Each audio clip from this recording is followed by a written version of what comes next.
with the show.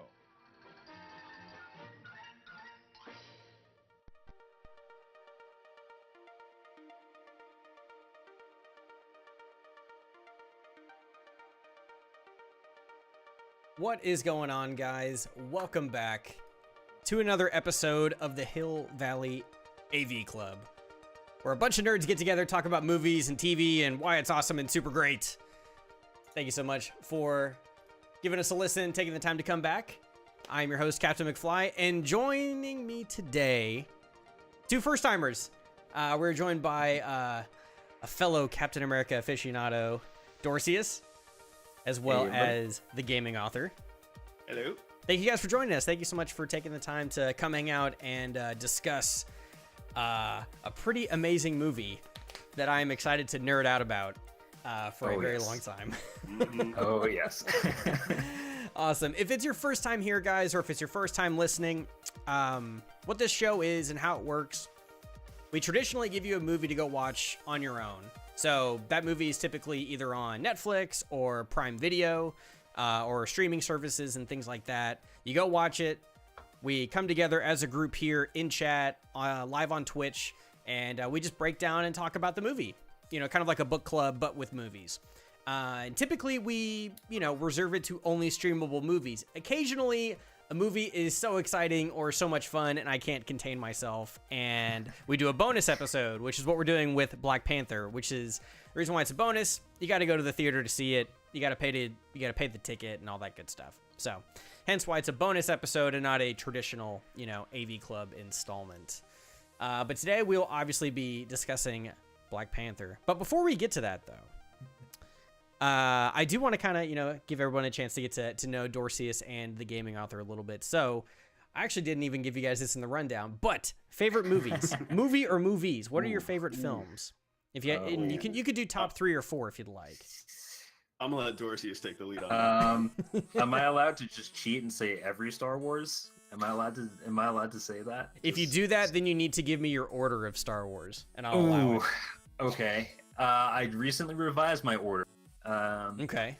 I think my top is actually The Last Jedi. Really? Yes. My top is The Last Jedi. Really? Yes. I'll let you finish. You have my attention. You have my attention as well. Yeah.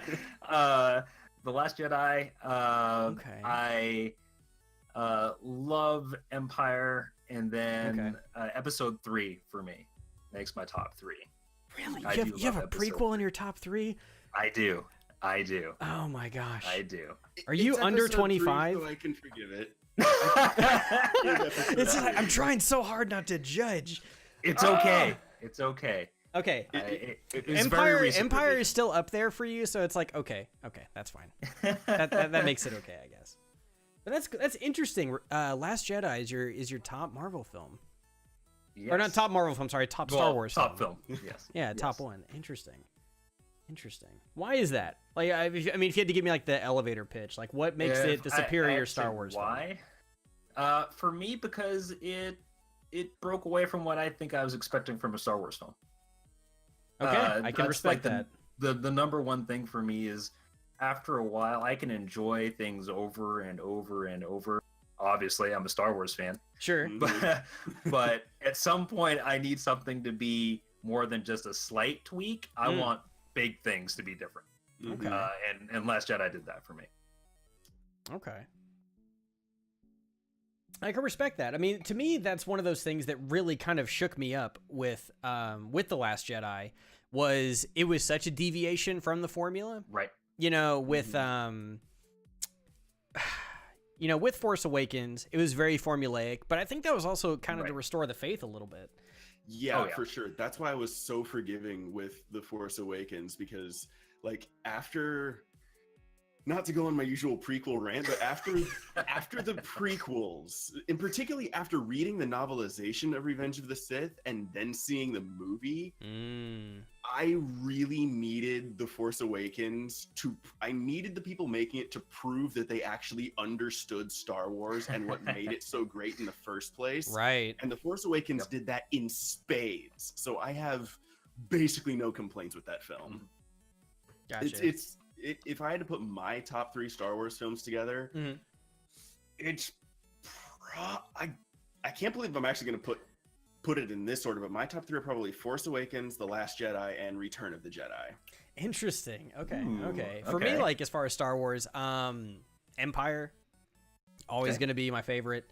Force Awakens right behind it, and then, I mean, I guess for the third one, either Last Jedi or Return of the Jedi. I'd say it's a bit of a tie for me, and I think it's one of those things like I love Ryan Johnson as a director. I love Looper. Brick is also a fantastic film. Yep. He's a great visionary, and I think he does a lot well as a director. But it felt like I think the flow is really kind of what messed with me. It was a lot of real big, Star Wars moments, and then you wouldn't, keep riding that momentum. It would be a lot of, the real big thing and then real small things with Finn and Rose, and then, a lot of like big, small, big, small, big, small. And that roller coaster of spectacle really kind of, I guess, messed with me a little bit because, I mean, kind of, going with what you were saying, Dorseus, too, it was so anti-Star Wars in its structure that I guess for me, for someone that grew up watching the first 3 on VHS in his bedroom all the time on constant, rotation every night, I would fall asleep watching Star Wars. And so when it wasn't that, or it wasn't what I grew up with, it just sat kind of funny. I don't know. It was just that's completely understandable. Yeah, but there's there's great moments in it too, though. So it's like a love-hate thing. It's a bittersweet film for me. Yeah, for sure. I definitely have more of a love-hate relationship with The Last Jedi than any other Star Wars movie, largely because like the Star Wars-y bits of it, I absolutely loved. Like everything with Poe and Leia, everything with Luke, Rey, and Kylo Ren, loved it. The bits with Finn and Rose. I agree. I thought I don't remember the lady that played Rose. I think she did a pretty good job, but I kind of almost wanted that time with her to be cut out entirely, and then divvy that time up with Finn doing his mission, and give me more time with Luke and Rey, or Poe and everything that's happening on the ship. Like more of that conflict, instead of trying to spin, 4.5 plot lines, like maybe let's try to do 3, but really execute those 3. Right. And you're thinking of Kelly Marie Tran. Yes. Thank you. And she was great. She did a great job. I liked her a lot. It was just one of those things where I felt like their story compared to the other plot lines that were happening concurrently just felt a little bit weak compared to the other ones. Well, especially compared to the Luke and Rey storyline. Like, anytime it cut away from Luke and Rey to go to Rose and Finn, it's like, I want to go back. I want to see green milk. That's not the segue you make. If it was, if it had been like to Poe, you could like maybe deal with that. But when you're like, oh, mysticism and the Force and the balance and wait, hold on, Space Forces in Vegas, all right. And the thing, Kentucky Derby. What is this? What's happening about that the most? And this actually kind of touches on why I enjoyed Black Panther so much. Is in The Force Awakens, I was so excited for Finn as a character, and I loved that the arc he went on. Right. John Boyega has been doing such a great job as Finn. Yeah, and it's then, weird like, for me to see him compared with an to American that- accent, though. It throws me a little bit. The first time I saw him was in Attack the Block. And so hearing him with an American accent, it's like, who is this? It's like, it's that weird like expectation. It's like, I know what he sounds like, but in Pacific Rim, I guess he's gonna, speak like He's gonna have the accent. Yeah, he'll just be himself, I guess, with his voice. But sorry, I didn't mean to interrupt. After everything, all the interesting stuff they gave him to do and go through as a character in The Force Awakens, to go from that to what felt like almost repeating the same arc in a worse form in The Last Jedi, I was really, really mad about that. Yeah. I was almost really, really happy with it when he was trying to make the sacrifice play at the end. But then Rose comes in. Rose, you ruined it! And it's just... Well, this just means you get one more movie to redeem it. I guess. I hope so. I swear to God. Oh my gosh. If they split up Finn and Rey again in episode 9, I am actually going to table flip in the theater. Yeah, for me, it's like when she's like, "Oh, I did it for love." It's like, but that's what he was doing. He was doing it because he did it for the love of the people that were stuck in the bunker. Yeah. He was making the play that you denied him of doing. Yeah. And that was his grow up point too. That was like, hey, let's see Finn finally do it, and that was it. Yeah, right? yeah, he spent the entire first movie running away from the First Order, and then now at the end of The Last Jedi, he is literally charging at them head first. And the only one that's doing it, everybody else is pulled away. Poe's like, dude, let's back off. This isn't working. You know, let's just try to hole up. He's like, nope, I'm going for it. You know, he's going totally. He had his growing moment. Yep. And it's like, oh man, made me so mad. That are going to be here soon. Very excited. Did you guys hear about that? I did.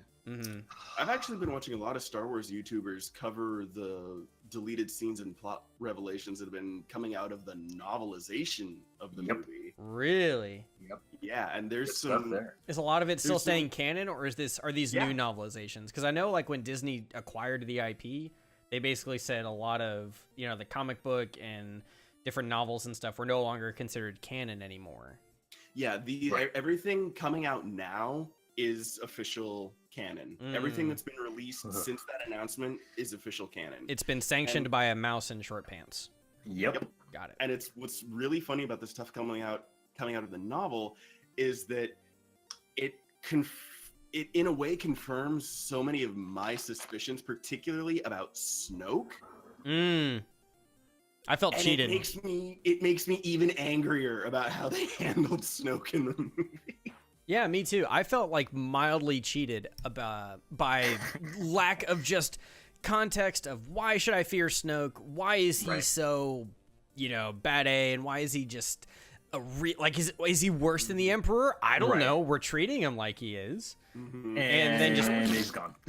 I was totally on board for the slow burn, mysterious introductory setup of The Force Awakens because I could sense just how much storytelling potential there is there for a character who clearly predates Palpatine. Totally. And is severely implied to be much more powerful than him. Yeah. So there was all this great potential built up in The Force Awakens, and it's almost capitalized on in The Last Jedi when, like, his Force lightning is so powerful that he can shoot it at the floor and still blast Kylo Ren like 20 feet back. Right. It's almost like this is the guy that basically, you know, trained Palpatine. Yeah, and it was basically this the puppet in the back just manipulating everything the whole time. Like, this is the guy you should actually be scared of. Yeah. That's how I thought we were going.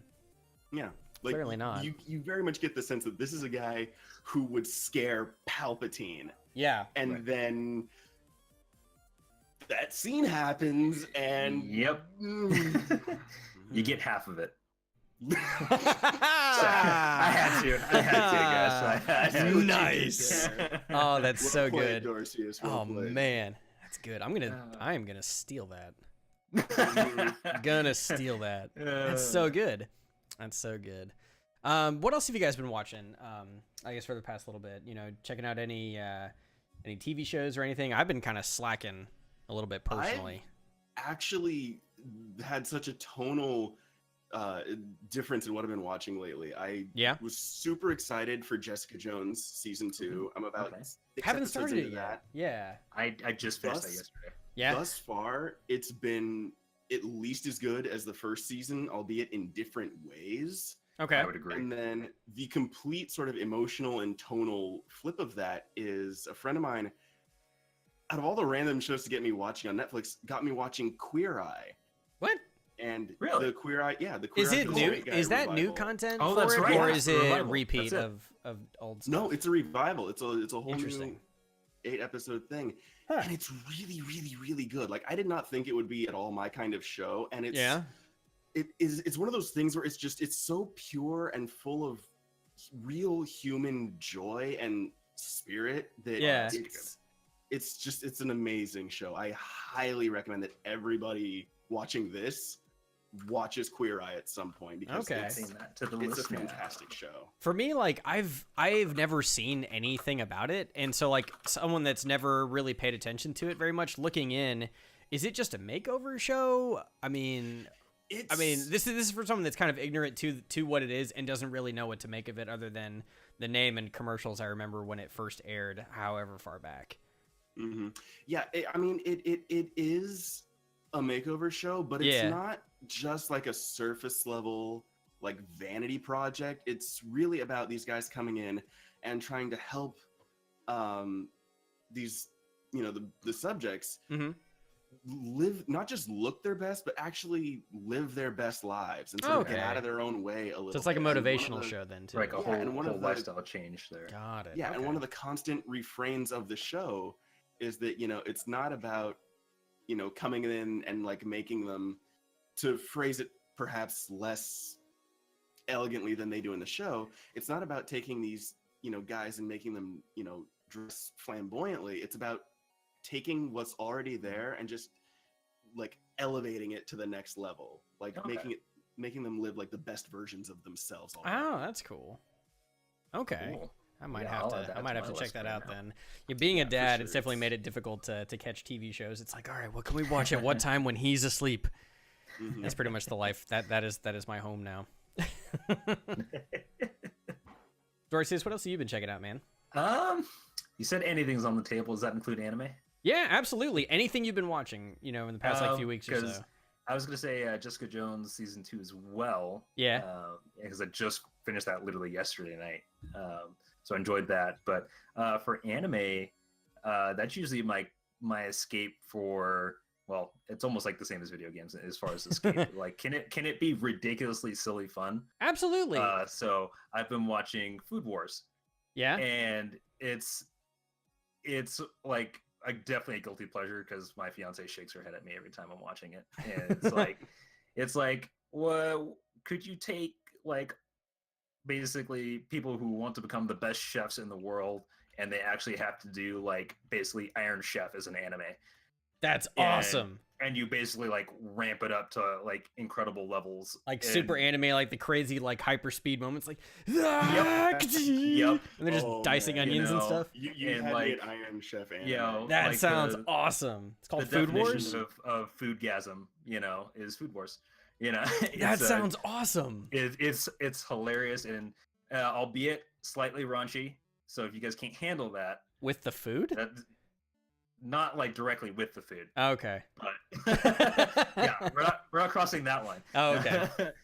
But it's that kind of hilarious kind of anime, like it's from Japan, so we couldn't care less if it's any more silly and ridiculous. Nice. So and that's what makes me love it.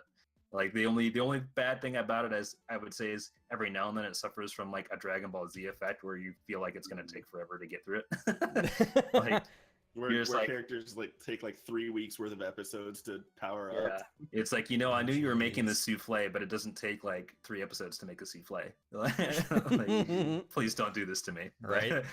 But otherwise, that's usually my jam. Nice. When I'm not doing anything else. Cool. For me, I haven't really seen much since I watched Black Panther. But I finally saw the whole 9 yards all the way through for the first time. Which one? The Adam Sandler one, or no, I'm thinking Longest Yard. Never mind. No. The whole 9 yards is with Bruce Willis and the guy from Friends. Spacing out. Yep. I feel like such a potato. Matthew Perry. Yeah. And it's pretty good. It's still pretty funny. I enjoyed it. And then I also saw the Netflix comedy special with Trevor Noah pretty recently. Yeah. I haven't watched that yet. It's pretty good. It's good. And we haven't had cable in our house for about a couple years. So the way we kind of consume content is basically through, streaming services, which is part of the inspiration for the podcast is because it's content I'm limited to at home. But the first time, I'd seen some of Trevor Noah once he took over for The Daily Show. I was like, okay, he's kind of funny. He's still kind of, getting situated and everything, but he's got potential. He's funny. I like his voice too. I find South African accents to be just some of the coolest on the planet. Don't blame you. Yeah, right. It's so cool. It's so unique too. It's such a regionally specific dialect, and I like it a lot because it's so hard to imitate. I had a South African substitute teacher or teacher's assistant in my 7th grade math class. Yeah, and that was a trip. That's cool. Yeah, I had the only way I would be able to learn math. Right. I had a friend in high school that was from South Africa, and every time he spoke, you just sit there and just stare. He's like, "Wait, what'd you say? What? But I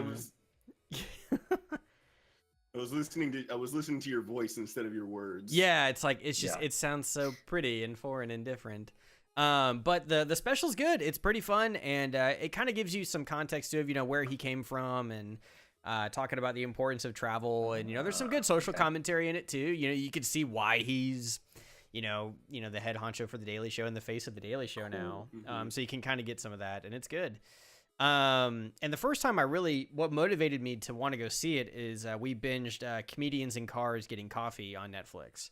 And yeah, and it's great too. That's a fun one. Yeah, because the episodes are like anywhere from 8 to 15 minutes. They're real quick. Truly you could have it over breakfast before you're out the door, and it's kind of funny. You get to see a lot of different actors, comedians, and it's you're like a fly on a wall. It's awesome. And just watching Jerry Seinfeld talk to Trevor Noah just about comedy and basically the evolution of comedy too. Like apparently in South Africa you couldn't really do stand-up period. You could go to jail for it. Any commentary negative about the government or any arm of the government was like a incarceratory offense. I don't know if that's a word, but we're just gonna say it is. But it was interesting to hear him, talk about the transition of the culture of South Africa to having just the option to even do stand-up in their own country, but also the styles of stand-up are very different there versus over here or in the UK or whatever, where people are riffing on their governments all the time. For them, they're like, wow, you guys are bold. It's like, no, that's commonplace here. But they're still catching up to what's socially appropriate, I guess, with new freedoms and stuff that are happening down there. And that both does and doesn't surprise me. Yes, right. It's very strange. Given the history of South Africa, that does and doesn't surprise me. Yeah, and so it made me even more interested in him as a person, but also as a comedian as well, because it's very different. It almost felt like a very long episode of the Daily Show, but also with some very fun travel stories. His story about his trip to Scotland is pretty awesome, and he does a really good job with accents too, and when he's mimicking other people in his bit. So I recommend the Trevor Noah bit on Netflix if you like stand up. It's good. It's good. Sure. I need to watch more stand up, honestly. Yeah, I'm a fan of it for sure. Comedy in my media diet. All right. Well, let's get into our discussion of Let's do it. Black Panther. But for a bit of a refresher for everybody else, we'll go ahead and get the trailer set up for you just to kind of give you a bit of a primer. Yes, please. Yeah, more please. Yes, yeah, more please. All right, here we go.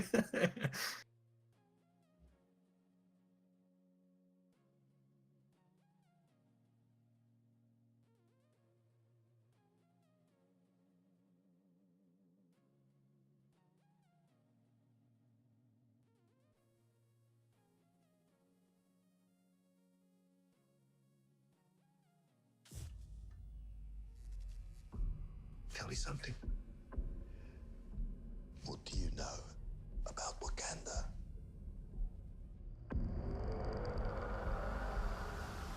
It's a third world country. Textiles, shepherds, cool outfits, all front. Explorers have searched for it. Called it El Dorado. They looked for it in South America. But it was in Africa the whole time. I'm the only one who's seen it and made it out alive.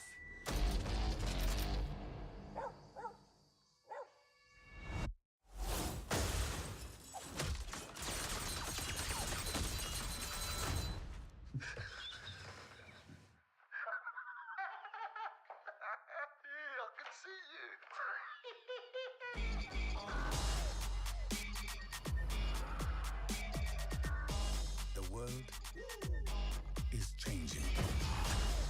Soon,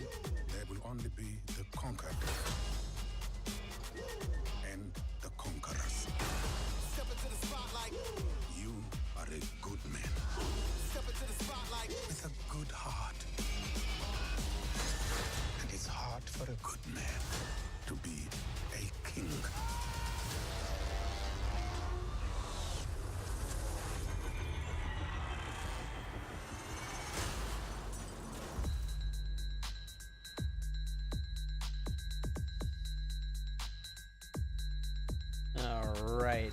That is from the trailer for Black Panther, the latest installment in the Marvel series. And it has been pretty amazing. Pretty stinking amazing. And I messed up this one thing. Oh my goodness, my bad. So, bleh, bleh.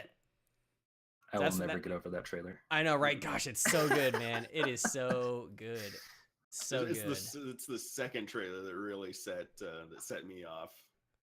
Oh yeah? Which one specifically? I think it's actually the second official, like the official trailer. But yeah, no, I mean, yeah, it's so good. So the storyline for this one, or the plot summary: after the events of Captain America: Civil War, King T'Challa returns home to the reclusive, technologically advanced African nation of Wakanda to serve as the country's new leader. However, T'Challa soon finds that he is challenged for the throne and factions within his own country.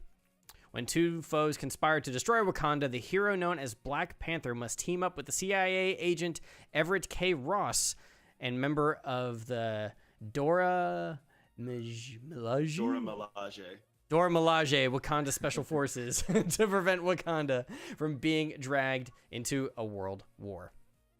Guys, I really enjoyed Black Panther. And to be honest, you know, speaking truth, I wasn't sure if I wanted to see it until I started to see more, you know, footage from Civil War and saw how much Wakanda itself was going to be involved, and I liked what I saw. I liked seeing more Wakanda, and that is what pulled me in.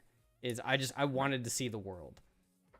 Because as a hero, I was unsure, which is stupid. And I know that's stupid. Because I'm like, he's like Batman, but like a ninja Batman. It's like Batman without the car.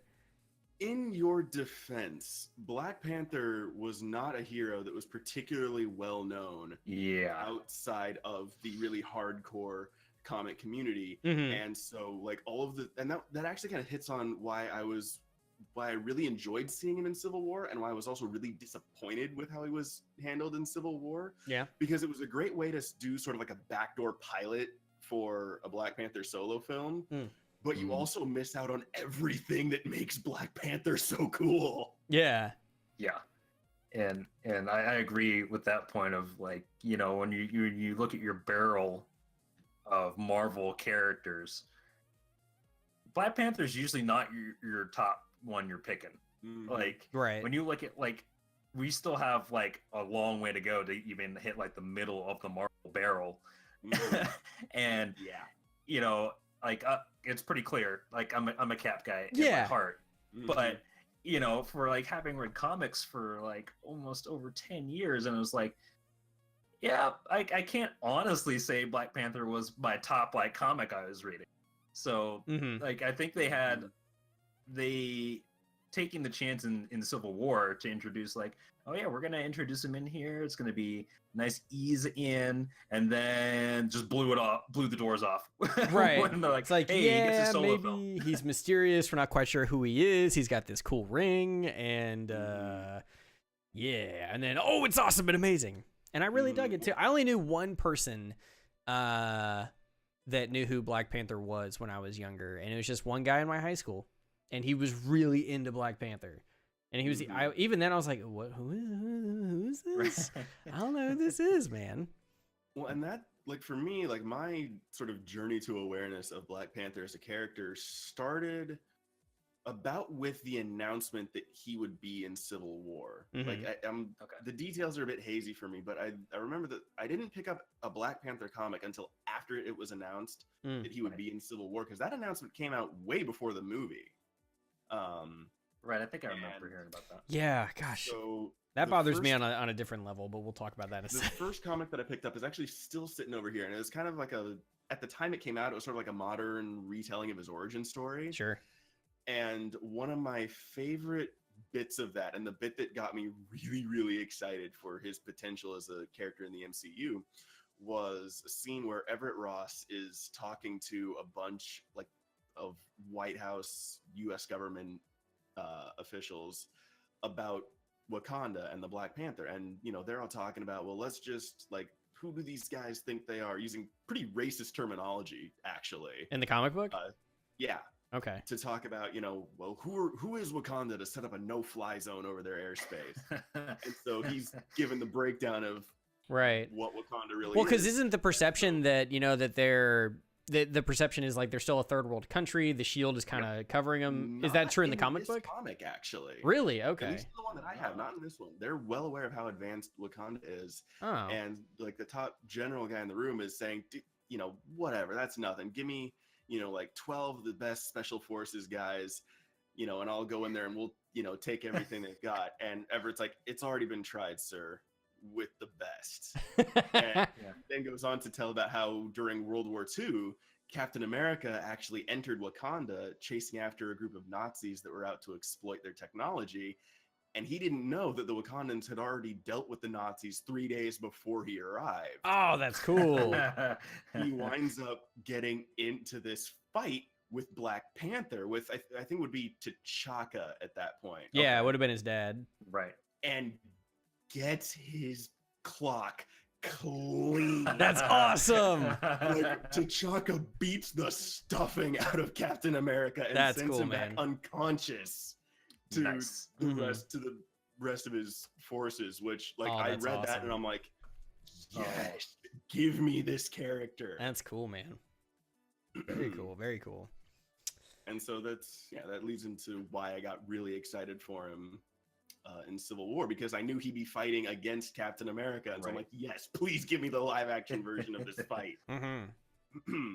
Speaking of fighting, I mean, I felt like, as far as like the combat and how it was handled, I thought it was pretty cool. But from someone who's I work in the production industry, and primarily a lot of my experience is as a camera operator, and a lot of the choices for movement within combat to me wasn't as strong as some of the other films. And it's really only it's a very minor gripe. And then but I still loved a lot of the physicality, especially with everybody. It's not just Chadwick Boseman and Michael B. Jordan, flexing some muscles, like Lupita Nyong'o and other guys too really, got their hands dirty and, really got in there. And I thought that was awesome. And that kind of revolution, almost, at least I'd say revolution, but having female characters within the MCU and the the MCU is the cinematic MCU. Right. But like showing like, with Joss Whedon and Black Widow in Avengers, just how she looked there and how she was shot versus, Iron Man 2, it just felt a lot tighter. It felt like her hits were, really having impact and connection.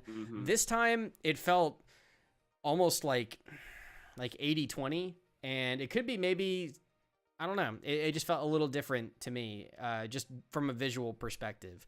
But I did love a lot of the world building and, just visually, just the idea of, and just the opening too, really. Okay, I'm jumping all over the place. I need to focus. So if I were to hone this in, just to, I guess, kind of focus a talk, the very beginning of the film, just the opening narrative of just the VO of Wakanda and vibranium and, the little sand holograph kind of thing, which was beautiful. That was wonderful. Absolutely beautiful. And it's like, this is so cool.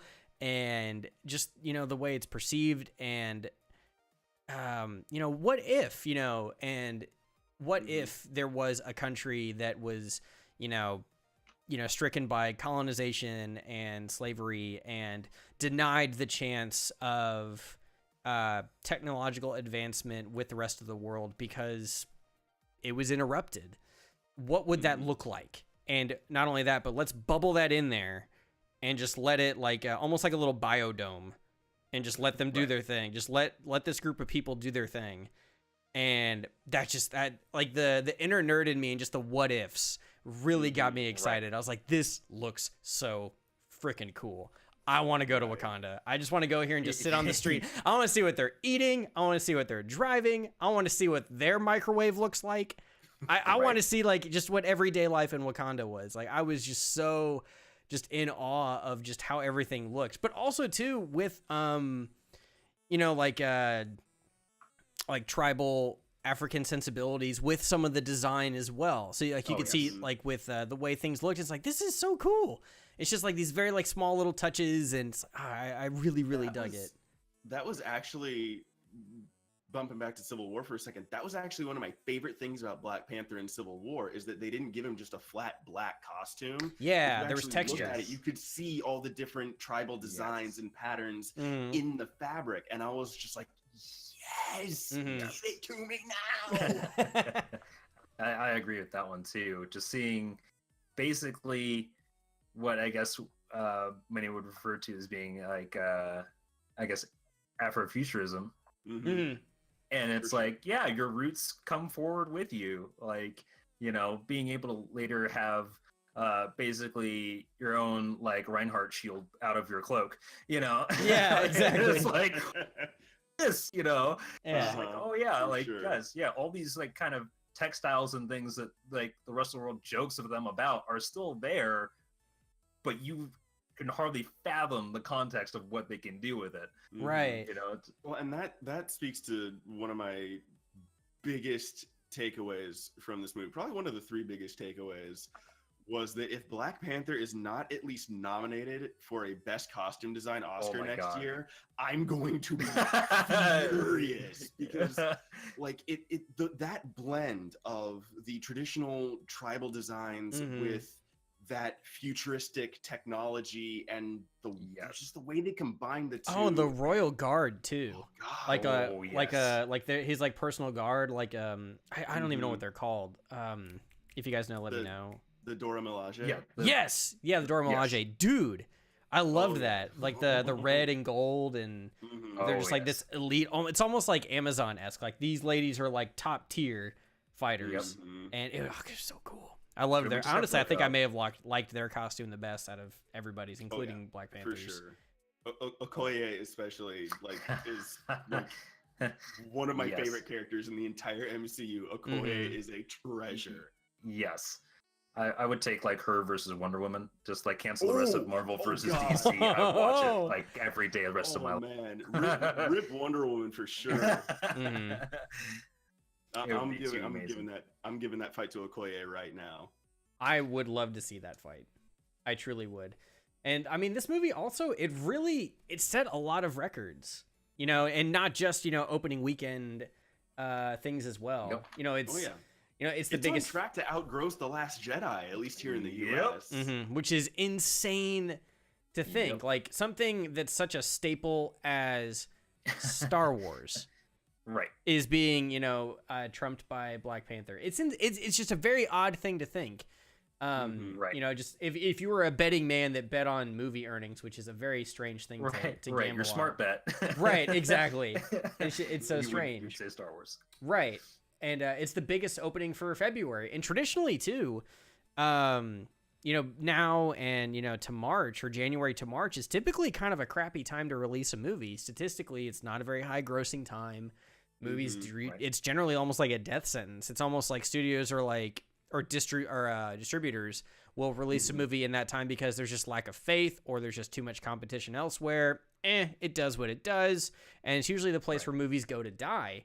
And Black Panther basically broke the mold on that one, saying, yeah, we can be released in February, but we will perform like we are a July release. And we will continue to keep going as if we were in the middle of the summer. And it almost makes you scratch your head. Like, I guess movies that are summer movies can now start in the middle of February, I guess. I wouldn't necessarily go that far yet, because I think a big thing working in Black Panther's favor is that February is Black History Month. And so the cultural significance of releasing Black Panther on Black History Month, I think that's a factor that needs to be considered. Totally, I didn't even take to even think about that. I was just and when I said a February release, like, that's a bad month. That's a bad time to do it. I didn't even think about that. So yeah, I'm sure that totally has a factor in how well it's doing, or at least how well it did at the start. I mean, I think word of mouth would have propelled it forward even if it had a slow start. Right. And I think the other thing too is that Marvel, if you go with the chain, Disney, with all of the things it's acquired, has kind of figured out that if they really catch wind of what they're creating has potential to knock it out, why not release in February? Yeah, because there's no competition. Who else is gonna be there? People will move if they put it somewhere else too. Like, because I think didn't that happen like with Star Wars? Like, hey, it's December, let's go watch Star Wars. Like, what? It's not May. It's not May the 4th. What are you doing? Like, when you're releasing this, right? So they know they figured this out, right? And I think also too, it's good strategic spacing. I think they release 3 to 4 a year at this point. We're gonna have Black Panther in February. We'll have Infinity War, and then we have Ant-Man and the Wasp in July. Yep. Yes. Do we get another one this year? Is there another film coming out, or is it just those 3? I can't remember. Not this year. It's just those 3 this year. Those ones. Yeah, but that's good spacing though. February to the end of April. It was going to be the beginning of May, but they moved it up. I'm not sure why they would have moved it up, but I don't know why. I know like the public story is that Robert Downey Jr. was like, "Hey, I got a couple of friends who like want to see this early," or something like that. Yeah, and maybe they're just like, "Well, we got to honor that now." Thanks. He is Iron Man. I don't know if that was like staged or whatever, but could be. It's the never underestimate the mouse, man. Right. Yeah, exactly. I have a hard time believing that like somebody's just sitting in post production, like, we've been done for like a couple weeks. I guess we could release it early. Yeah. Right. Another thing that it did as well is it was the biggest non-sequel opening weekend, which also was pretty impressive too. Yes. It's also the highest grossing superhero origin movie. Yeah, the solo film, yeah. Which is also it's nuts. Already past The Dark Knight, at least in terms of its domestic gross. Yep. And The Dark Knight was released twice in theaters. Yeah. And then, also too, biggest opening weekend for a movie not directed by a white male either, which is also pretty insane as well. And Ryan Coogler was also, this is the first time a black director has been given anywhere close to the kind of budget that he was given for Black Panther. Yes. Yeah, I think the budget was estimated at like 200 million, something like that. Yeah. And if you guys aren't familiar with Ryan Coogler, he also directed Creed, the film with Michael B. Jordan, which I guess is, and he also did Fruitvale Station, if I'm not mistaken. If you guys have not seen Fruitvale Station, that is a fantastic indie film. Highly, highly recommended. And S. Jones, I saw that it had surpassed $1 billion worldwide, and I squealed like an overexcited anime character when I saw that news, because for the longest time in Hollywood, the conventional wisdom was that black movies don't sell and black movies don't travel, and now you have probably the most unapologetically black movie in history, smashing records left and right. Right, you have two. You have two white guys that have dialogue, and they kill one of them. Yep. So you really only have one, and so it is one of those things where it truly is just like, it shatters so many, like what you guys are saying, just traditional perceptions of black movies. And I've gone to film festivals, there's, like Afrofuturism. It does exist, but it's not really consumed on a mainstream sense. It's more so for people that are big cinephiles. You will have seen movies like that before. It just hasn't really gotten any mainstream attention. And this is kind of a film that for the first time not only did it, but not in a corny way, in a really cool way, like in a way that's tangible and awesome. And in a way too that like I really hope inspires so many different people, not only just African Americans or people that are in a impoverished or part of the country or worldwide, to inspire them to want to make movies, but also make them feel inspired to like at the end of the film, they're asking about, how does this fly, how does this work, like the engineering and the science and stuff. It's like, yes, this and that. I feel like that's what really made this movie transcend just a superhero movie. For sure. And honestly, the ending of the ending of Black Panther, the ending of Black Panther is probably the thing that I most want to talk about. Sure. Because it had like I feel like every reason why Black Panther matters is encapsulated in the last like 10-15 seconds of the film, when that one kid, you know, walks away from the group of his friends, looks up to T'Challa and asks, "Who are you?" Yeah. Like that kid was me growing up. Right. Because I grew up, a little bit of, you know, my own history here to sort of prove this point. I grew up the son of a white mother and black father in a overwhelmingly white upper middle class neighborhood. So pretty much everybody, almost literally everybody I interacted with on a daily basis was white. And you know, when we're growing up and we're learning about US history and everything, when it comes time to learn about the civil rights movement, we're all essentially taught that, you know, racism and discrimination died with the Civil Rights Act back in 1964. And on top of that, growing up, all of the fictional characters that I connected with and looked to for sort of guidance and inspiration, everything, they were all white. And for the longest time, I had no issue with this. I saw I couldn't even conceive of how that could potentially be a problem. Right. But then, you know, I don't want to get too into the ugly details of it all, but you look at some of the big events that have happened with regard to race over the last 6 or 7 years.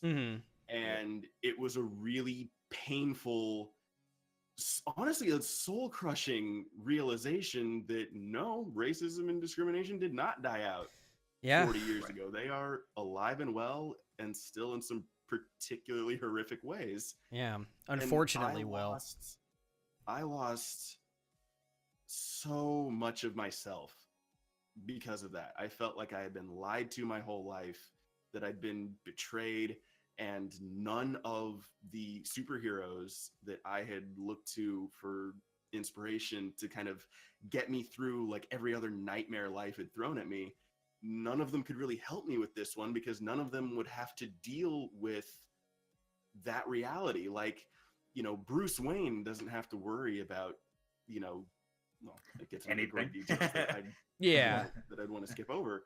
But then when Black Panther came out, and like I'd read the comics and like it was cool, but it didn't really land with me because comics as a storytelling medium don't generally land with me.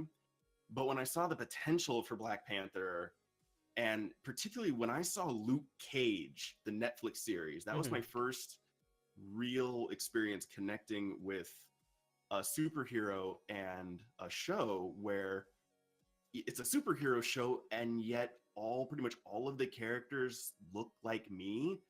And especially in this day and age, the imagery of having literally a bulletproof black man walking down the streets in a hoodie. Yeah. No costume. Like, it's like, nah, man, I'm just wearing what I'm wearing.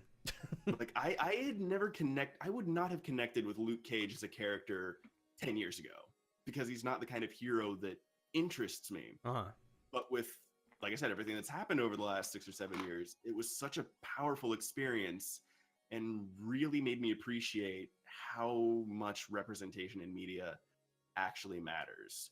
So when we come now to Black Panther, which is a superhero that I would have been interested in 10 years ago, and you know, the movie is just this, no character plays to a stereotype. Everybody is, you know, just the wide variety of rich characters that we have here was just unbelievably powerful to me.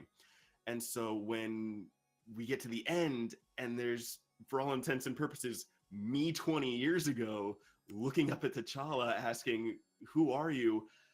I cried. Like I full blown, like not like choked up, sniffling, holding it. I full on ugly cried throughout the entire animated sequence, because everything that Black Panther was and means hit me right then and there, and continued to hit me as I left the theater and walked home.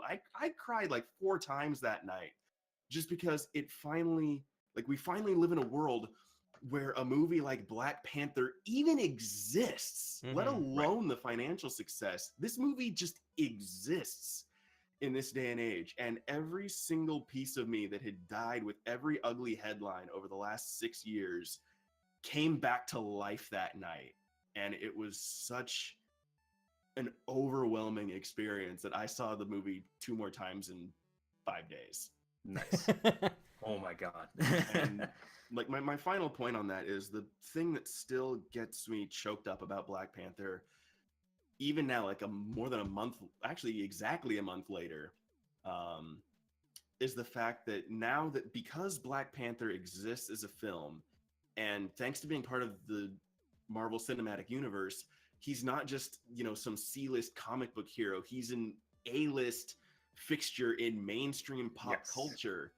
That means that there's now an entire generation of Black kids out there who will never have to know what it feels like to grow up with superheroes that don't look like you. Mm-hmm. And that is the realization that I had when I finally got home that had me ugly crying all over again. Yeah, it's a beautiful moment. And I mean, that's part of the reason why I love movies so much, is that it's not just a thing to escape to. It's a thing that can teach you a lot about yourself. It can teach you to think about things you never thought about before. And it transcends, just mindless entertainment. I mean, I feel like movies can be great teachers and a great way to hold a mirror to yourself, to the world, or things that you may just not have even thought about yourself. And and so I think this movie definitely fits the bill. Yeah, you're gonna have some great, blockbustery moments as well, but if you just take a second to really look at what you're being presented with, there's some big changes happening underneath that are not being thrown in your face right away, and really, honestly, can be easily overlooked if you just don't take a second to think. But I think that's also what makes it so great too, is it had a message as well, but it didn't. It still let the story, the comic-ish story kind of carry its thing. But it had this almost like, I guess we'll say, like, carrying the little gaming author around through it as well, basically saying like, hey, this also, this is really big for a very, select group of people as well. And, we hope that you don't miss it. And I think a lot of people really, paid attention. And I'm very grateful for that too, as just a movie lover, and also just kind of what that's going to mean culturally, globally as well too. Dorseus, what are some of your thoughts about it? Well, like, one of the things that I think I enjoy about just like T'Challa as a character that I saw a little bit, I like kind of went backwards after seeing Black Panther and then thinking through Civil War again, as being a character who is always willing to evolve himself, and not so much in a I need to become more powerful, but I just need to change my way of thinking. I need to maybe change my outlook. Like, you go from a guy who wanted vengeance at the end of Civil War to, no, you have to pay for your crimes. Yeah. He easily could have just done the deed. We would not have said anything to challenge that. We would have been okay with it.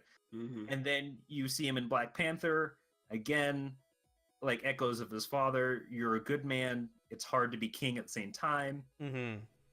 To, like, I am willing to kill you because you threw me over a cliffside, almost murdered my family, destroyed my kingdom, and pitched the world into a world war. But I realize this is not your fault. To go through all of those such things. Such a good moment too. Loved that moment. And then to say, you are still part of my family and I want to help you. And then that was, oh my god. And then to have that dynamic of, I want to be T'Challa. I want to be that person that can see that in everyone, that you're hurting, I understand. But then to also be Killmonger at the same time, saying, I am hurting, and I want to make everybody else hurt too, and you have no problem with that. Right, like, you got to live the life that I was denied. Your dad killed my dad, and because of that, I was stuck here. And so how can I not be mad at you? Why would you not want to take that back? I mean, you can totally empathize with him. Oh, yeah. Yes. Oh, yeah. Total empathy. And it's like, then to see them together, it's like, well, you got quite a pickle, Marvel. How do you like align both of these things? Because generally speaking, those two things don't coexist nicely. And Killmonger makes a choice. And he's like, nope, I won't do it. So, yeah. Just to see a character that for once was more than, oh, I need to learn to become powerful, or I need to invent some piece of tech, or, beyond the, that inner monologue moment, to overcome. It's like he really did have to just challenge everything he'd been told, even from his own father, like to just be like, no, you have to hide in secret. Nobody can know. And it's like, well, look at what we just did. We created this killing machine. And we tried to quiet it down. Yeah, we made a big mistake. Dad, you, like, as the, the archetype of a good leader and a good man, maybe wasn't such a good man after all. Or like even good men can make very big mistakes. I think is maybe the message from that too. Yes, and I don't remember the exact quote, but it reminds me that I'll paraphrase, but basically the whole trouble, and you see this echoed throughout lots of things, even just your encounters day to day, which Black Panther has me rethinking that too. But the real trouble comes when everybody knows what the good or right thing to do is. Because T'Challa knew what the right thing to do was. Killmonger knew what the right thing to do was. Nakia knew what the right thing to do was. And it's like, well, you got to choose one. Yep. Yeah. And any one of these is potentially bad. And that was, I think, like the Marvel's greatest success with Killmonger was you have a villain. Like it's the quintessential thought with villains is that the greatest villains don't know they're the villain. Like they don't believe they're the villain. Yeah. And especially with Killmonger, like you're listening to his grievances, both the personal and the philosophical, and you're just listening to this guy talk, and you're like, I mean, you're not wrong. Yeah, I mean, the way that you chose to get here kind of messed up. Kind of messed up the amount of people that you killed just to, get to Wakanda. Right. But we obviously can't let you win. Yeah, at the same time, it's like wrong. Yeah, yes. And I think that's honestly a great. I totally agree and want to echo I think what a great villain is someone you can understand where they're coming from, and you could almost see yourself in the same situation. Right. You could see, if I was in his shoes, I don't know if I would have turned out as a very wonderful, upstanding citizen. I'd probably be pretty pissed off too. Yeah, exactly, Jones. You totally felt for Killmonger. Oh yeah, I'd agree with that too. Just like, and that's the way it had to be. I don't think you could have had just like some random like murderer or some other kind of evil plot for Black Panther, or something from space or across the galaxy. Right, it would not have the same effect. Even if you'd use some of Black Panther's other villains, like M'Baku is actually a really good example of that, because in the comics he's this villain called Man-Ape, which the name alone, like that's wouldn't almost sounds like mayonnaise. Yeah. Hellman's is coming to get you. Run away. Right. So like, there's that challenge, obviously. And I think I have to give Marvel a ton of credit here, because, in Killmonger specifically, but also in the movie broadly, like with all the issues, like the fact that it even brings up these issues at all is something that I didn't expect. Yeah. But then the fact that it brings it up and they don't just like mention it, they go there. Yep. Yeah, they take you to LA. Like they really go there, and I wasn't expecting like I was kind of shocked too. When Shuri just passingly calls Ross, don't scare me like that, colonizer. I'm like, oh shit, pardon me, but like, okay, they actually went there. Good Lord. Yeah. But again, like that's like the fact that they went there, and we're now able to have a conversation about it now. Like that is one of the biggest reasons why I think Black Panther is one. I put it in my top 3 Marvel films of all time, because even though it may stumble a bit on some technical aspects of movie making that the other films don't, unlike the other films, it has a really powerful, important, real world message to send, and it actually it recognizes that and it commits. Oh yeah, all in. Yeah, it was a great balance. It was a great balance of cultural message but also, I was kind of saying it earlier, but not sacrificing the story for the sake of the message, but also not including enough to, you know, not have the message be heard at the same time. It was a great just synergy of just having the two just work together in a very, very effective way. For sure. Yeah, absolutely. I don't, the best superhero movies in general, in my mind, are the ones, actually, I'm going to rephrase this a little bit. Mm-hmm. To anybody who's seen V for Vendetta, there is a great line, but I believe it's also in the graphic novel, but in the movie, there's a great line where V says, artists use lies to tell the truth. And the best superhero movies, in my opinion, are the ones who take the lie of superheroes and use them to tell us something that's true, either about ourselves or the world that we live in. Right? It's something that Wonder Woman does. It's something that, honestly, The Dark Knight does with the Joker and Batman's conflict.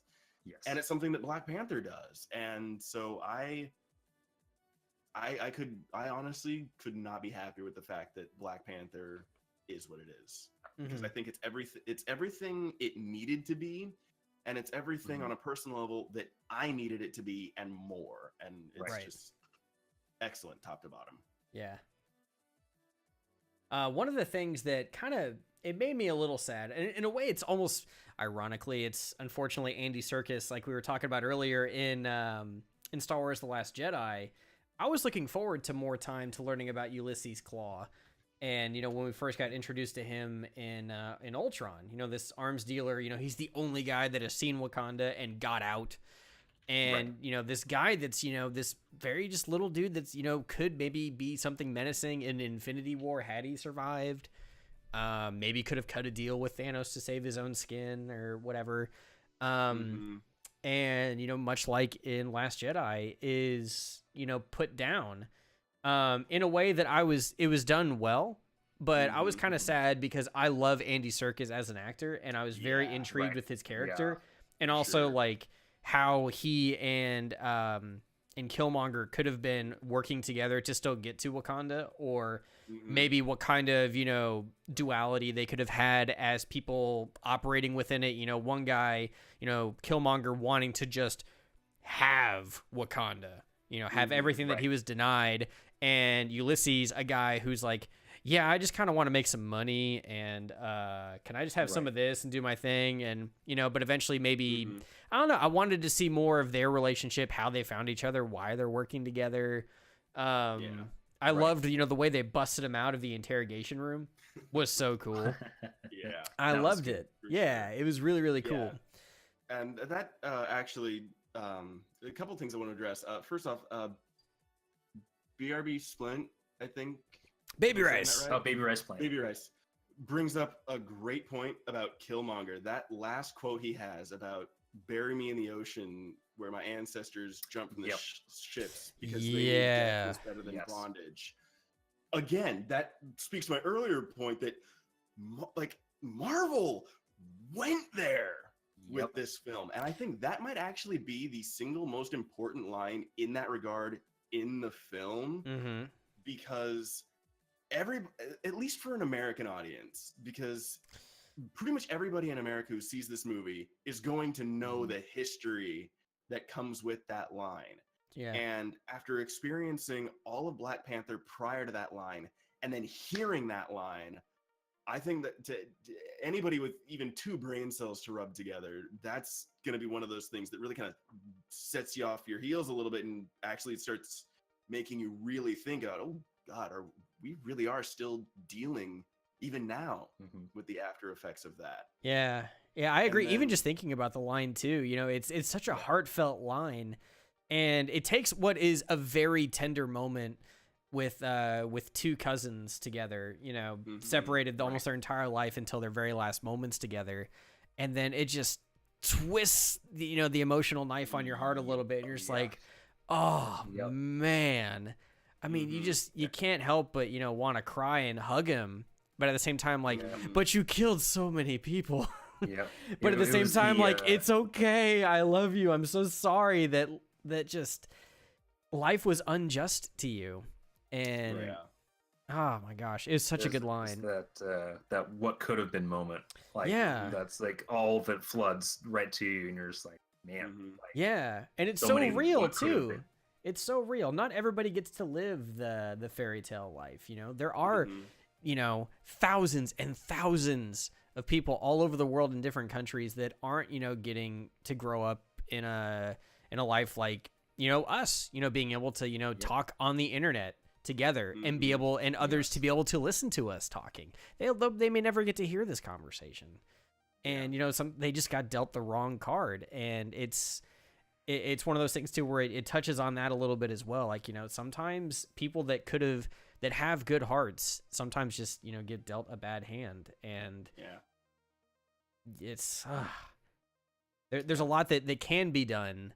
And that's also one of the things too, that they address in the film as well with Wakanda, with T'Challa talking to T'Chaka in I guess it's, I can't remember what it's called, but it's like where they basically get to go visit their ancestors and the other Black Panthers, which I thought was really cool. I loved the colors in that. Oh, it was beautiful. Love that. That was, and again, that's another Oscar that Black Panther needs to be at least nominated for his cinematography, because Jesus. Yeah. Yes. One of the things that before we go into that, going into Infinity War, which is coming up, a new trailer for it just dropped today. Which was awesome, and I'm very excited for it. I'm also very worried about my boy Captain America. Very excited and scared at the same time. And I should be scared. Justifiably. Yeah, exactly. Because other people have been Captain America before. Spoilers. But we still don't know where one Infinity Stone is, and it's the Soul Stone. And going into Black Panther, I was wondering, are we going to get to see the Soul Stone? And I guess based on Reddit or some other tweets and threads all over the web, that maybe what makes the flower that makes the Black Panther power is somehow tied to the Soul Stone. But I also thought the sand that they bury them in to be able to go to where the elders are is orange, and that stone is supposed to be orange. Oh, and so I wondered I like that.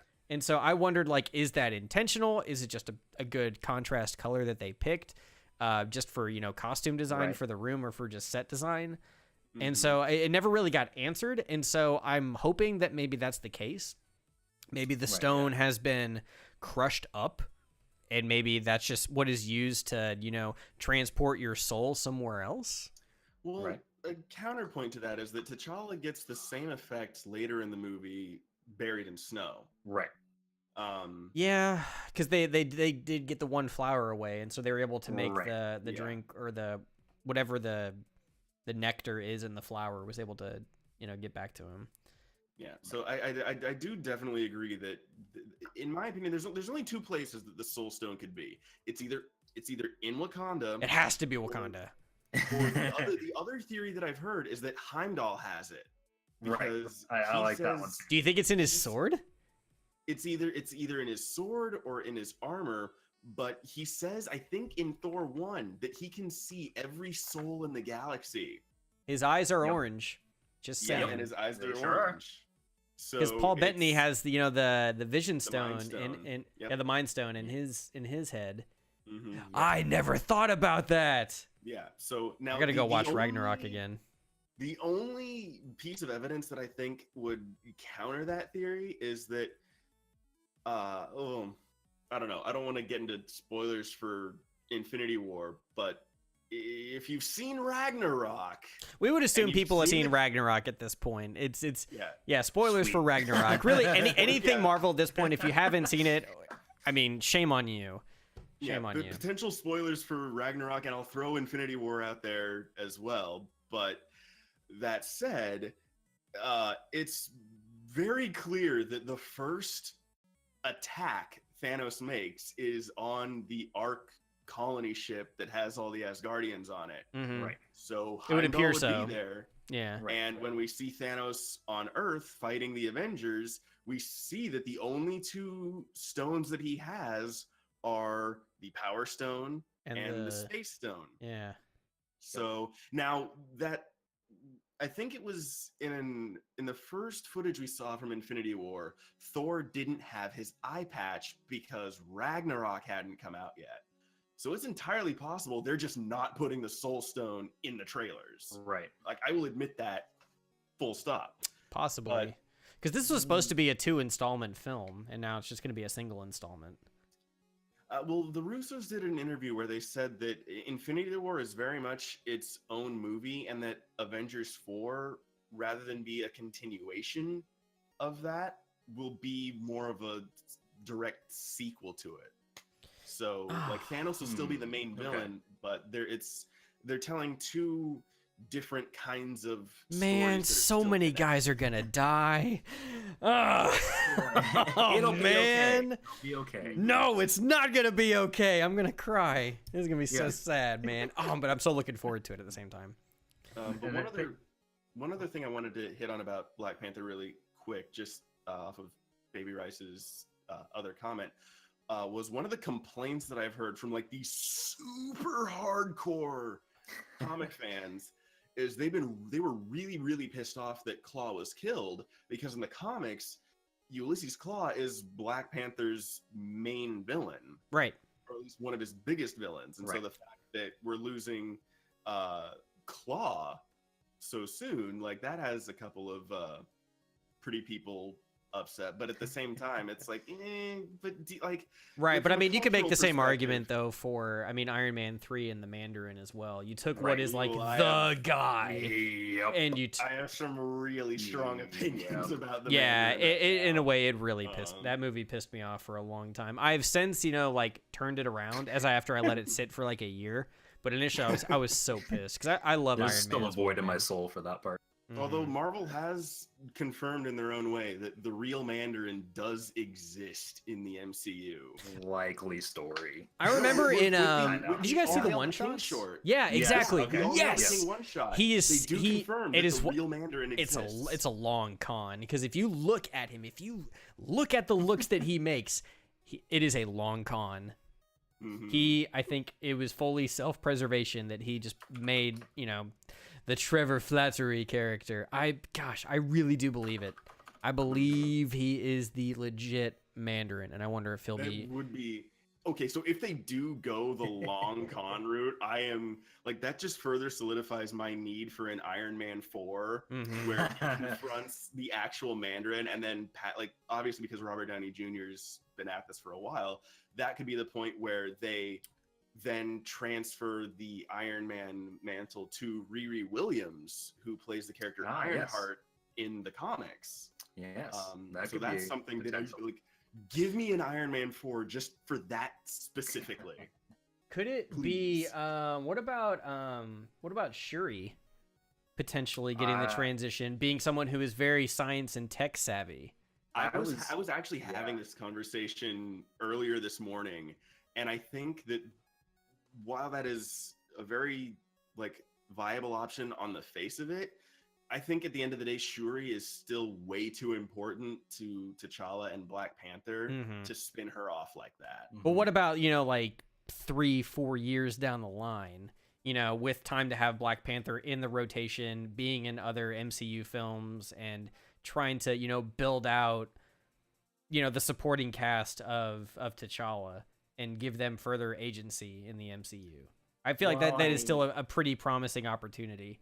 I could see it. I could definitely see it if you're the way Marvel and the timelines of them creating everything works. I could totally see it. Yeah. I think just from consuming some of the other media for Black Panther, I think that you would have the potential to have Shuri be stronger in just staying in the Black Panther line of movies, because there's tons of other potential. If you don't mind me maybe slightly spoiling it for you. Go for it. There's more than one Black Panther costume. No! I mean, technically there is. I mean, within the movie, right. I mean, he gets a new one within the film. Dons the Black Panther costume in the comics. Yeah. She rules part of Wakanda, maybe T'Challa's gone or whatever. That has and Peppers has her own Iron Man armor at some point as well. She's supposed to be Ironheart. I guess is her thing, but it's no weapons. It's a straight up almost like a Coast Guard kind of thing, where it's just going to dangerous places and rescuing people. Is that kind of her Playing role with that support. as well, or is she kind of like a big player, like a Robin almost to Batman?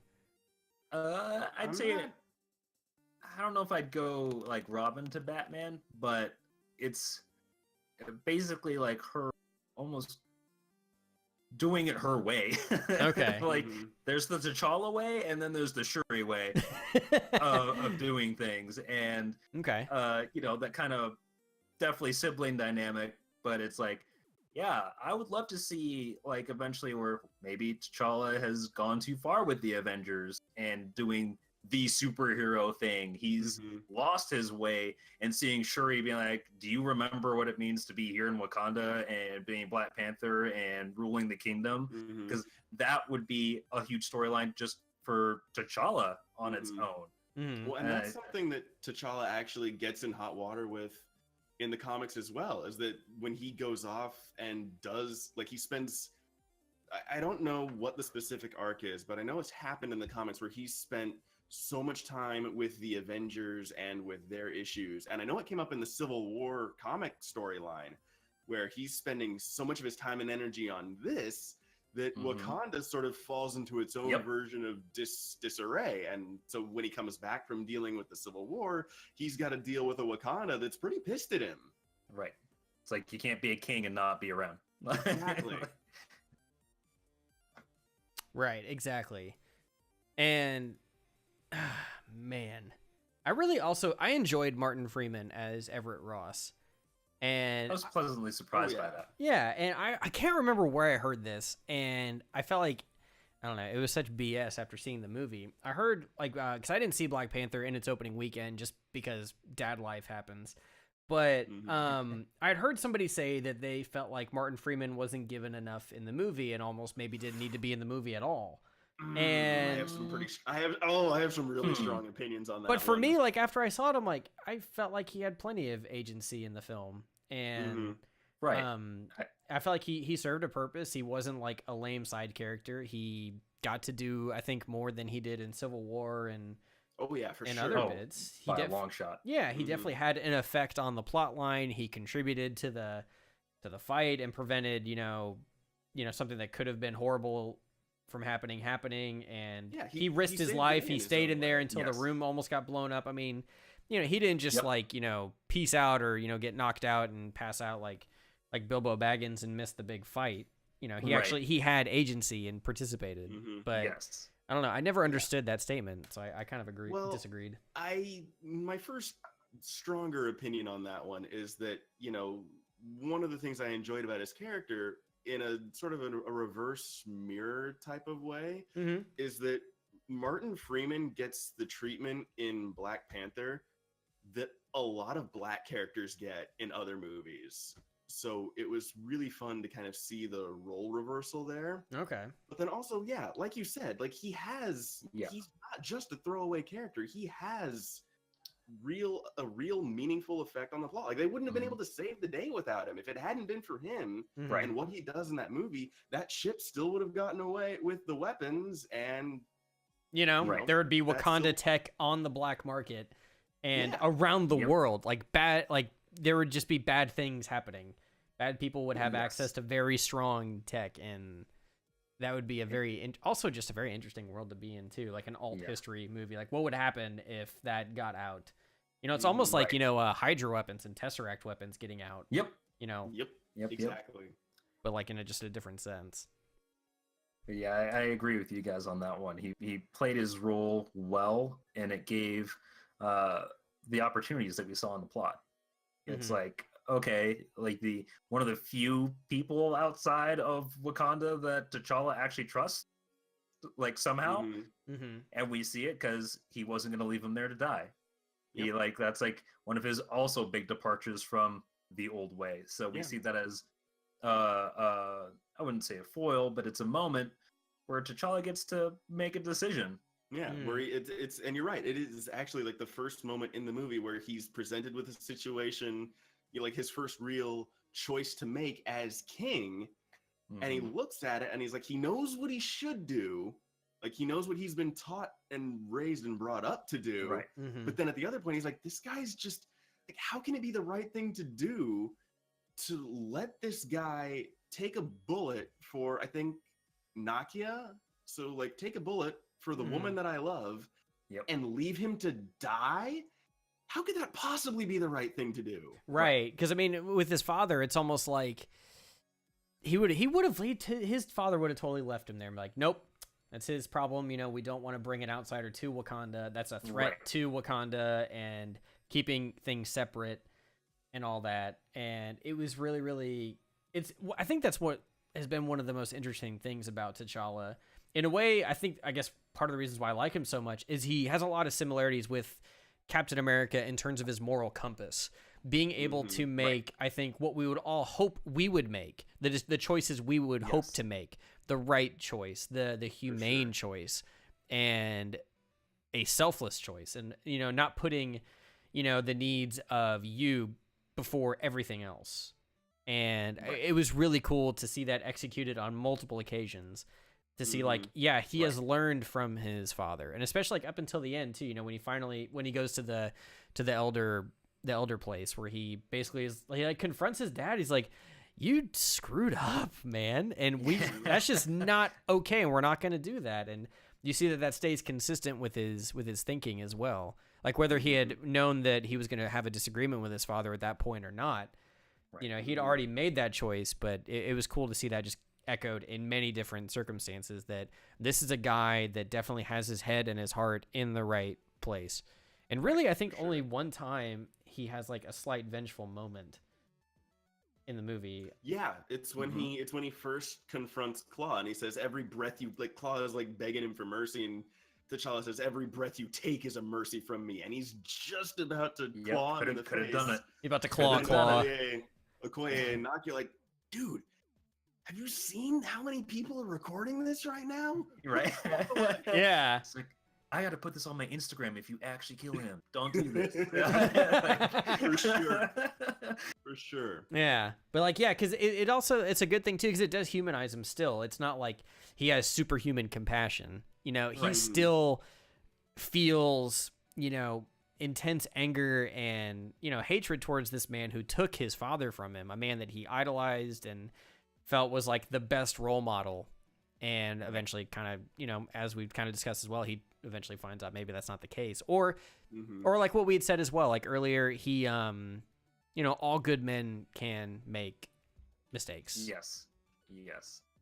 And then, I was gonna say, like, just be like going into the plane, like just as cool scenery and just a story idea. I gotta say that takes a lot of stones. I don't think if like I had the chance to like go back and like look at my dad and then all of the past Black Panthers, I would just go do it and yell at them. Like to like change that much, to be like, I know you're wrong, I'm gonna come back and tell you so. I'm not staying here. I have to go fix the problem you made. Like oh really? Oh, okay. You know. And that touches on, I think, Chadwick Boseman's performance as T'Challa in a big way, because that character would have been so easy to either underperform or overperform. And he manages to do so much acting just through these really subtle shifts of expression and body language and the tone of his voice, where he's always sort of really like even keeled on the surface, but you can tell just in the, like when Okoye says about Ross, if he touches you again, I'm taking out my spear and pinning him to that desk. Right? And T'Challa's just like he doesn't like overdo it, but he's just like, Okoye. Right. Like it's just this really subtle but clearly exasperated, come on. Yeah. Like, I'm tired, there's a slight of you. You know. Yeah, you've been talking crap about this forever. We all know you're not gonna do it. Right. Yeah, like there's a wonderful subtlety and calmness to his performance that I think is really, really, really compelling. Because he's never. It's so easy to make a character like that just stiff as a board and boring to watch. But again, like so much of his acting and performance in the movie is nonverbal that like even if you can't see it, you can feel it, like when he confronts Killmonger Yeah, in just the like within throne his room. posture. Oh my and- goodness, Like, yes. you can, Oh my you can goodness, feel yes. how tense and how coiled he is in that moment, because he knows what Killmonger is there to do, and he knows what Killmonger is there to say. And so you can see it in his movements, in his eyes, that every step he takes, he's thinking, how can I play this situation so that Killmonger doesn't win? Mhm. Right. And it winds up not working anyway, because what he doesn't know is that Killmonger is just as smart and just as clever as he is. Mhm. Right. And Exactly. unlike T'Challa, he has been preparing for this specific moment his entire life. Right. Mhm. Which Yeah. also, not to run on too long, but gets to one of the reasons why my favorite fight in the movie Mhm. is actually the challenge fight between him and Killmonger. Because Yeah. again, with the way that Chadwick Boseman moves and carries himself in that fight, you can tell that he's fighting to buy time to calm Killmonger down, and he's not fighting to kill him, which is ultimately why he loses that fight. Yep. Mhm. Because Killmonger, like, he's holding back that entire fight, and Killmonger is just in his face the entire time. Right. I mean, it's his entire life of hatred and, just everything is just, building to that moment. Like, this is his payoff. This is what I've been, working towards, and this is my moment to give it to the guy that took everything from me and had the life that I should have had. Yeah. And T'Challa thought he could get away of like, oh, all king, instead of like, nah, you need to like fight this one out like the blood. Like, we all knew it was coming, but yeah, he's ready to kill you. His name is literally Killmonger. Right. Like in literal sense, he is going to try to end you. He's gonna kill you. Yeah. I guess kind of, discussing, I guess now, like the implications of this film. We've kind of touched on some of it, what Black Panther has changed for the MCU. And with the release of the Infinity War trailer, the idea of losing some of, the founding Avengers within the MCU, I guess you could almost say T'Challa kind of could be the replacement of the moral center of the Avengers if we were to lose Steve Rogers. I don't know. I agree with that. Yeah. So if you actually look at the placement, I want to actually pull it up on my end, because this, again, I was having this conversation earlier today, was if you look at the placement of the characters in the poster, you can see that T'Challa is standing right next to Captain America. Oh, they're both front center. man. Yeah, if you really dissect the placement of the characters in this film, you can maybe kind of see not only where the pieces are being set up, but don't where you they do might, it, Disney. Don't you do it. Don't you kill my Captain America. Where they might fall. Oh my goodness.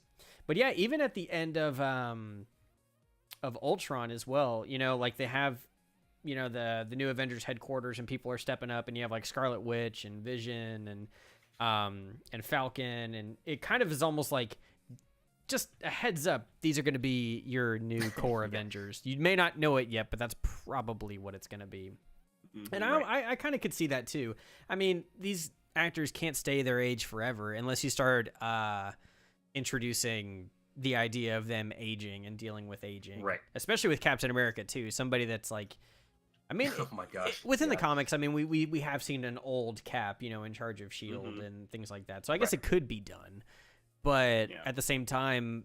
Well, that's kind of contingent upon whether or not Chris Evans wants to do it. Because, honestly, I think one of the strongest bits of evidence that if anybody's dying in Infinity War, it's Cap, is the fact that Chris Evans, like the first whispers of any actor wanting to leave the MCU, it was Chris Evans. That was a while ago though, wasn't it? Like that was way before Ultron, and I think even before Winter Soldier. I think that was prior to Winter Soldier. He was already talking about maybe being done. So maybe after Avengers, he was like, "All right, I'm kind of cool with just doing 2 and all that." Yeah. But then I guess I think he changed his tune pretty quick when Avengers became just this juggernaut. And he's like, "Maybe I should do this as long as they'll let me." But basically, I think it's going to come down to is how many more times does he want to stay in the gym and have his diet? Because he's been pretty swole for a while for the rest of his life. Yeah. I'll do it. I'll do it. Disney. I will work out. I will eat like The Rock. I will eat 800 pounds of fish every day if I have to. I will totally do it. His diet is stupid.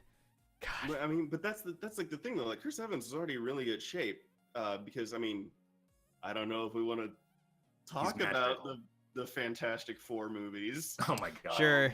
But like he was already in pretty good shape. Yeah, he's always been in pretty good shape. I guess in Captain America, it's like, all right, you're already in pretty solid shape. He was also pretty cut in Scott Pilgrim too. So I mean, he's been pretty in shape for a while. Well, didn't Scott Pilgrim come out after the first Avengers? I think it did. I think it did. Did it really? I thought it was. Yeah, sure.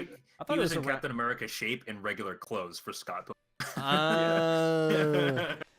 Yeah. Got it. Which, slight side note, I recently just rewatched Scott Pilgrim versus the World.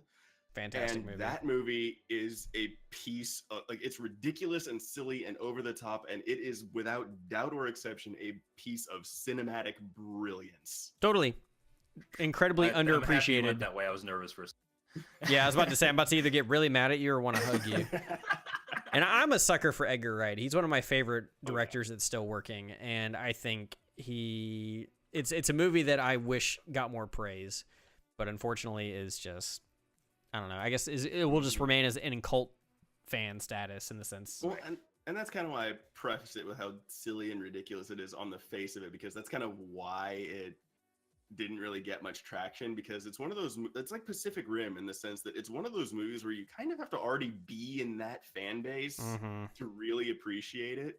Because again, I was rewatching Pacific Rim not too long ago, and that scene where Gypsy Danger's dragging the oil tanker and using it as a baseball bat. That was like, the best kind of cheese ever. It's just like, yes! Like, it's so stupid and ridiculous, but it's so much fun. I'll have another, sir. Yeah, it's like, I don't mind going to McDonald's. I'll get a cheeseburger, please. Yeah, exactly. It tastes good. I want it. It's like, oh gosh. So I guess kind of winding things down. I guess any final thoughts on the film? More of it. More of it. More Black Panther. More of it. More of it. I walked out like before the second coming of the tears. I walked out legitimately angry that I was gonna have to wait 2 to 3 years for a proper Black Panther 2. Like, Infinity War is not enough for me. I need Black Panther 2 yesterday. Right. It also has me kind of curious. Where are we going to see T'Challa, popping up in other films between now and then as well, or elements of Wakanda? Because I mean that's happened in other films as well with their sequels. There is some overlap, even if it's very brief. Right. Even like in Thor: The Dark World, where Loki's being escorted out. He's sneaking him out, and he's just changing into different people, and then he turns into Captain America just for like 10 seconds. But like, I died laughing at that. That was so good. He's like, it's so great. And but like, are we gonna get moments as small as that? Are we gonna maybe see just Shuri, working with Tony Stark or working with Shield, collaborating on something? Because at the end of the film, they basically say we're no longer going to keep secrets. We're going to share everything with everybody. I'm very curious what the rest of the MCU is going to kind of see in terms of Wakanda and how it's going to be a part of their movies, however little or small. I think after Infinity War, the most likely superhero he'll show up with is actually Spider-Man. Really? Because I know T'Challa's spent some, again, in the Civil War comic line, he spends a fair bit of time in New York. And that's an obvious choice then. Yeah. And then again, if they want to go on with Wakanda doing some more like outreach to the African American community, New York is another great place to do that. Right. And I think to continue on with that too, as unlikely as it is, I would love to see that integration with the Falcon. Maybe upgrading his suit and stuff. He gets his wings. He gets vibranium wings at some point. like Vibranium. Yeah, I'm sorry, Vibranium. Sorry, Vibe. Shout out to Vibranium. Sorry, Vibe. But he gets the wings, or even with War Machine, like yeah, like or even the Iron Man suit too. Yeah, double down on your your black heroes. Go for it. Like you clearly made it work. Like you can show them, being with one another. Make it a thing, and like having that setting in New York, perfect. Yeah. Very cool. Well, awesome, dudes. I think that's going to kind of wrap us up here for our discussion of Black Panther. I could easily keep going for like another hour. Just talking about, what could be, what it is. But, eventually we do got to wrap things up. But before we do, where can we find you guys? Gaming Author, if we want to see you more on the internet, where can we find you, man? I am also right here on Twitch at, twitch.tv/TheGamingAuthor. And then on Twitter, again, same name, just, twitter.com @TheGamingAuthor /TheGamingAuthor, however the URL works for Twitter. And Dorseus, where can we find you, man? And yeah, you'll find me on my TV /Dorseus. And then you guys can also shout at me at Dorseus. And yeah, you'll usually find me in those places, nerding out. So very cool. And guys, you can find me. My name's Captain McFly. You can find me here on twitch.tv/Captain McFly with a 1 on the L, just because, I had made it after my Xbox gamer tag and I'm a chump. But you can also find me on Twitter at Captain McFly TV. If you are watching this or listening to this on iTunes or Google Play or any podcast services, we'd love for you to leave us a review. Tell us what you think. Even if it's 1 star, if you think it's garbage, tell me why you think it's garbage and how we can make it improve. We're still, getting our legs under this, but we love it very much. And you can also send feedback to me at my email address, which is captainmcflytv@gmail.com. Our next AV Club will be in a couple weeks. We're just still locking down our hosts and everything, but we will be looking at Luc Besson's Valerian. It's on Prime Video. It is, if you don't know who Luc Besson is, he's the director of The Fifth Element and Lucy. You can see it right now on Prime. You can also rent it on Redbox as well. But that is going to do it for another episode here on the Hill Valley AV Club. Guys, thank you again for joining me. We had some good talks. Oh, thank you. Thank you for happy to be here. So happy. Awesome. I honestly haven't gotten to talk to enough people about Black Panther. Same. This was all Same here. Well, awesome, guys. I'm sure we will definitely have you guys on again very, very, very soon. So until next time, guys, we're going to play some Rainbow Six Siege here in a little bit. We're just going to take some time to transition over. Make sure you guys go follow these wonderful gentlemen. They are really, really good dudes and really entertaining guys to watch on Twitch. We'll make sure to include all their information in the description boxes and all that good stuff. But until next time, guys, we'll see you later. See you later.